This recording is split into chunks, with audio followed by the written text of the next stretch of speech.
জনগণের ট্যাক্সের পয়সায় কেন করবেন আপনারা এটা? এক ঘন্টার মধ্যে যথোপযুক্ত কারণ না জানান আমরা সাংবাদিকদের পুলিশের সব রকমের কর্মসূচি আমরা বর্জন করব। কোনটা জার্নালিস্ট, কোনটা সাধারণ জনগণ, আমরা ওনাদেরকে কয়েকবার বলেছি ওনারা টিএসএল মাসে আমাদের চোখ মুখ আমরা এখানে অবস্থান করেন, আমরা এখানে অবস্থান করেন, কোনো কাজ করতে দিচ্ছে না।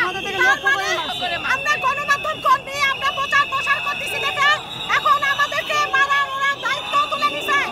কেন পুলিশকে আমরা ট্যাক্সের পয়সা দেই না? পুলিশ আমাদের ট্যাক্সের পয়সা দিয়ে আপনাদের বাচ্চাদের খাওয়া আসে জনগণের ট্যাক্সের পয়সায় কেন করবেন আপনারা এটা? আমরা কোনো উস্কানিতে পা দিব না, আমরা কোন রকম উস্কানিতে পা দিব না, আমরা কারো পক্ষে রই। আমরা গণমাধ্যম কর্মীদের উপরে আক্রমণ করা হয়েছে, নির্লজ্জভাবে আক্রমণ করা হয়েছে, পুলিশকে জবাব দিতেই হবে।